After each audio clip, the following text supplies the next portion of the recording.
గణనాథుని చల్లని చూపుతో విఘ్నాలు తొలగిపోయి ఆంధ్రప్రదేశ్ రాష్ట్రం సర్వతోముఖ అభివృద్ధి చెందాలని రాష్ట్ర పురపాలక పట్టణ అభివృద్ధి శాఖ మంత్రి వర్యులు డాక్టర్ పొంగూరు నారాయణ గారు ఆకాంక్షించారు.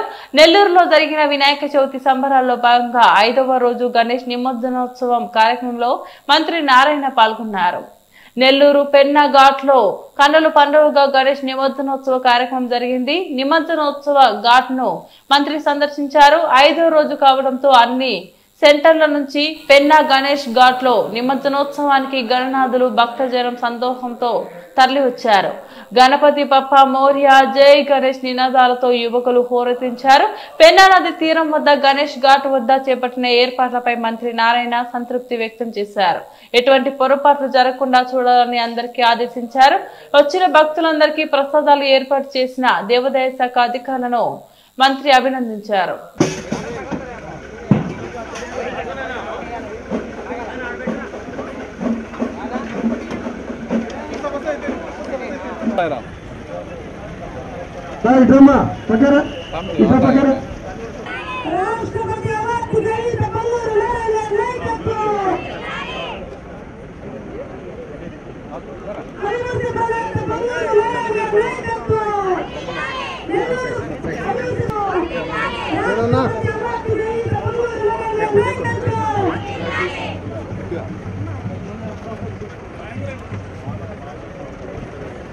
హలో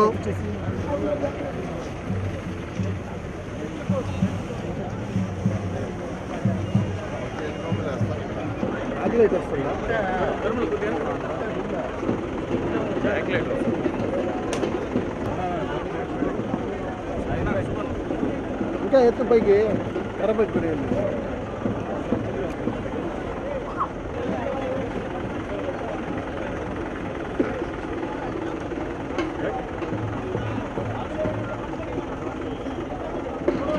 इधर महेश भाई नजीक भेजो ना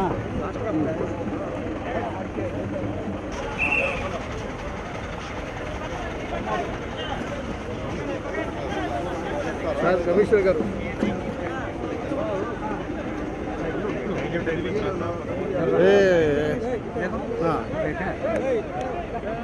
कमिश्नर साहब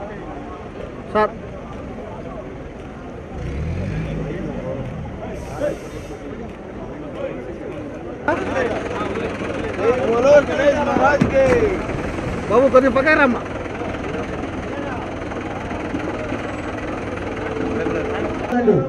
కారు అక్కడ పార్క్ చేశారు. కారు తీయాలి. వైఎస్ఆర్ స్టాచ్యూ దగ్గర పార్క్ చేసుకోవాల్సిందిగా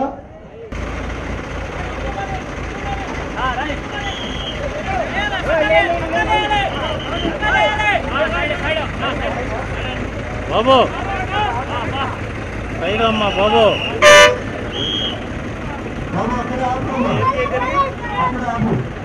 అక్కడ ఆపేసి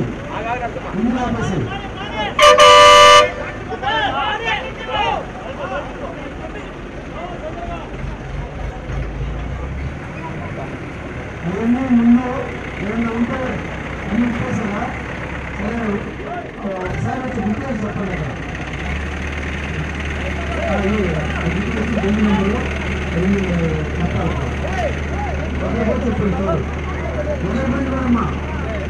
అమ్మా ఎలా బండి మా డీటెయిల్స్ చెప్పాలా వచ్చి డీటెయిల్స్ చెప్పండి. ఎలా బండి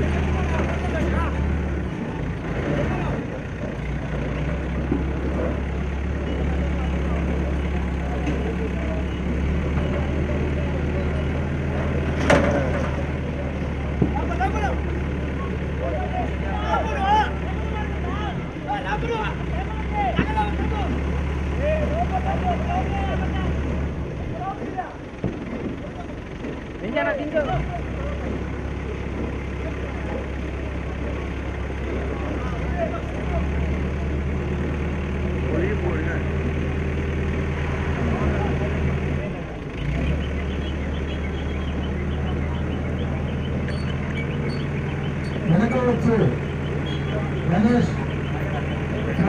जा रही है।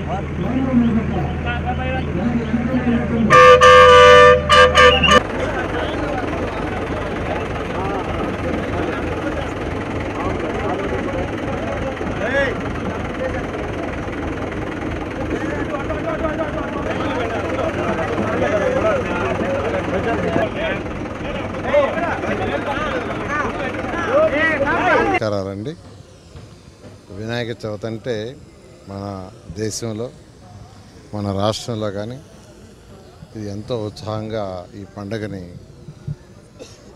అన్ని వర్గాల వారు అన్ని ఏజ్ల వారు చేసుకుంటారు. ముఖ్యంగా యువకులు అయితే ఎంతో ఉత్సాహంగా ఈ యొక్క పండుగను చేసుకుంటారు. జనరల్గా పండుగ అయిన తర్వాత 3వ రోజు 5వ రోజు 7వ రోజు 9వ రోజు నిమజ్జనం చేయటం అనేది ఒక సాంప్రదాయం. ఈరోజు నెల్లూరు తీసుకుంటే నెల్లూరులో అటుపక్క స్వర్ణాల చెరువు మనకుంది, ఇటుపక్క పెన్నా రివర్ ఉంది. కాబట్టి అటుపక్క ఉండే వాళ్ళందరూ స్వర్ణాల చెరువులోను, ఇటుపక్క ఉండే వాళ్ళందరూ యాక్చువల్గా అంటే పెన్నా రివర్కి ఈ పక్క ఉండే వాళ్ళందరూ ఇక్కడ నిమజ్జనం చేయడం జరుగుతుంది. ఈరోజు నేను కూడా ఈ కార్యక్రమంలో పాల్గొనడం జరిగింది. ఈ యొక్క కార్యక్రమాన్ని చాలా చక్కగా నిర్వహించిన రెవెన్యూ వాళ్ళు కావచ్చు, మున్సిపాలిటీ వాళ్ళు కావచ్చు, ఎలక్ట్రిసిటీ, పోలీసు అండ్ ఎండోమెంట్స్ వాళ్ళు ప్రసాదాలు కూడా ఏర్పాటు చేశారు. వాళ్ళందరినీ నేను అభినందిస్తున్నాను. ప్రతి ఒక్కరూ ఆరోగ్యాలతో సకల ఐశ్వర్యాలతో ఉండాలా, ఈ రాష్ట్రం ఆర్థికంగా అన్ని విధాలా డెవలప్ కావాలని ఆ భగవంతుని కోరుకోవడం జరిగింది.